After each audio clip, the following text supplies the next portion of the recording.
Ensayo argumentativo Ceneval. A continuación veremos un ensayo de uno de nuestros alumnos. Pongan mucha atención. Recuerden que cuando hagan el ensayo en el examen del Ceneval, elijan un tema que les sea familiar. O sea, un tema que para ustedes sea el más fácil de escribir. Entonces, entre varios temas, ustedes elijan el más fácil, el que más les gusta, el que ustedes se imaginen escribiéndolo sin muchas complicaciones.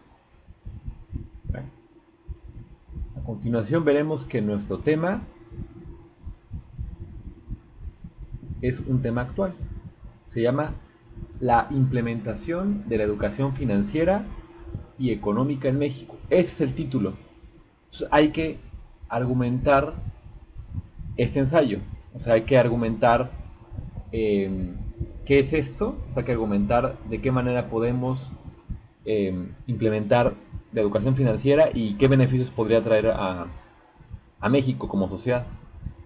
Eso es lo que intenta hacer el ensayo, no más. Pues para eso, por lo menos en 2 cuartillas o 3 cuartillas, quizá un poco más, eh, empleamos, ¿ok? Bueno, primero vean, vamos a pasarlo rápidamente y te regresamos. Vean la estructura del ensayo que tenemos aquí. Son párrafos, más o menos de 5, 6, 7 renglones, quizá a veces más.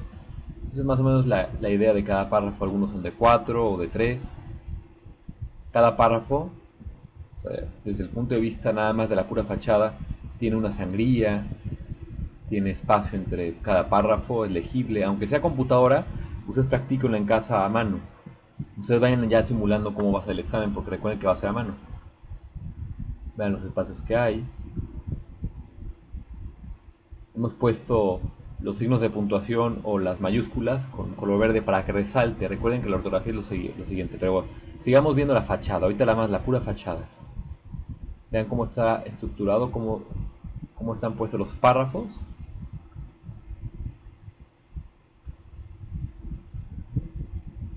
Vean cuántos párrafos son.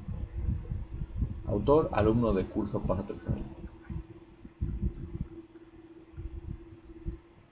Son más o menos 3 4 cuartillas por ensayo. Recuerden, no la hagan de menos, no la hagan de 2 o menos de 2, por supuesto. Tiene que ser por lo menos de 2 y media, 3 cuartillas, 4 incluso. Hemos puesto mayúsculas y las vocales que llevan acento con color verde. En color verde también los signos de puntuación como los puntos o las comas o los puntos y comas. No hay mucha ciencia. Entonces, enseguida de la caligrafía y de la fachada, preocúpense o más bien ocúpense por tener una buena ortografía. Bueno, las ideas.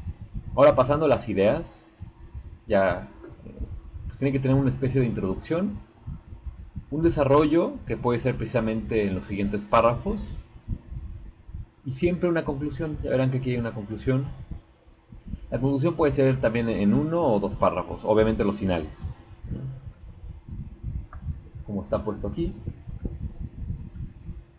Pero ahora sí, ya metiéndonos directamente en el fondo del contenido, verán que se maneja un lenguaje llano, sin expresiones muy retóricas o rimbombantes que no usemos en la realidad. Entonces traten de usar siempre palabras de las cuales ustedes estén familiarizados. No traten de usar giros ni expresiones lingüísticas muy sofisticados, ¿no?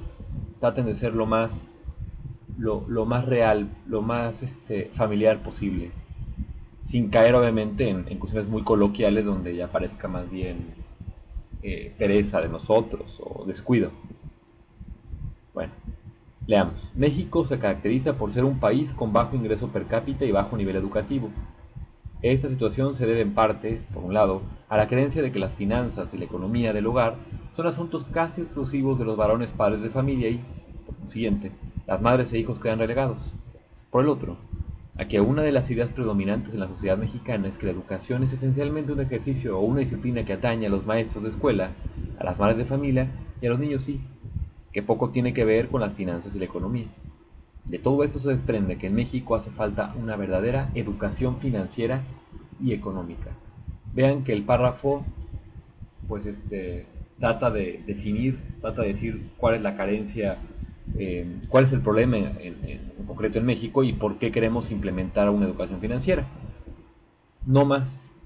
Las palabras que aquí usamos son muy llanas, muy sobrias, y aunque se repitan varias veces financiera o económica y en fin todo esto, no importa tanto que se repitan este tipo de palabras porque al final son el título de nuestro ensayo. En cambio, no podemos estar repitiendo palabras que no sean forzosamente el título y sobre todo en el mismo párrafo. Entonces traten de usar otro tipo de palabras. Recuerden, con el título no importa si se repiten, pero si son otras palabras que no tienen que ver mucho con el título, entonces cuiden que no se repitan mucho, sobre todo en el mismo párrafo. O sea, aquí lo que tratamos de decir es el problema o sea, la situación en concreto de México actual, ¿no? La situación actual. En una sociedad cada vez más globalizada y donde el consumo masivo de productos es uno de sus rasgos característicos, es crucial tener nociones y competencias, aunque sean elementales, sobre cuestiones financieras y económicas. Aquí no lo pusimos en verde, pero esto debería ir en verde, para que resalte más cuando estamos poniendo acentos y puntos. El desconocimiento de competencias financieras y económicas es una de las principales causas por la que muchos mexicanos sufren crisis económicas o son más propensos a diversos tipos de fraudes. Por ello, la instrucción o alfabetización financiera y económica de la sociedad es uno de los mejores medios para que ésta, o sea la sociedad, no solo sea menos propensa a estafas, sino que proteja sus ahorros e incluso puede incrementarlos. En México, un individuo de la clase media posee, por un lado, un número casi limitado de opciones de compra, pero por otro, apenas cuenta con escasas y vagas nociones sobre cómo disponer de su dinero.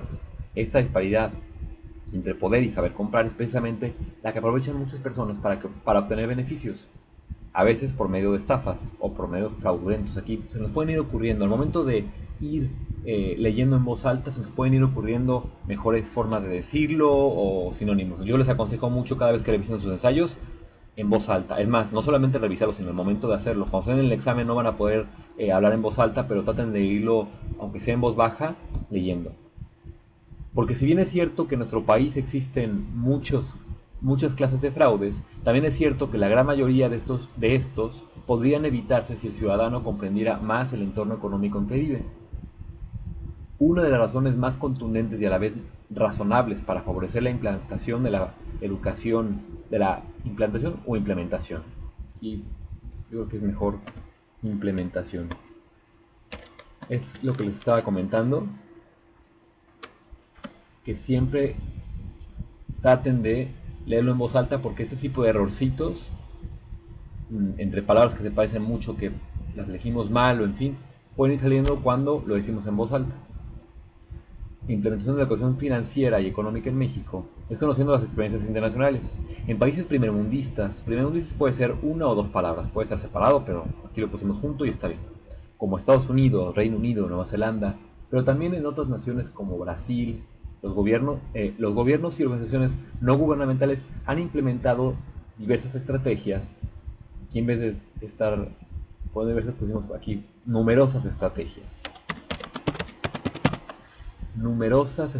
para aquí alfabetizar financiera y económicamente a su población. Por ejemplo, en casi todas las escuelas enseñan a los alumnos desde primaria, incluso desde kinder, a desarrollar competencias matemáticas, científicas y comunicativas que están íntimamente relacionadas con las situaciones financieras y económicas de la actualidad.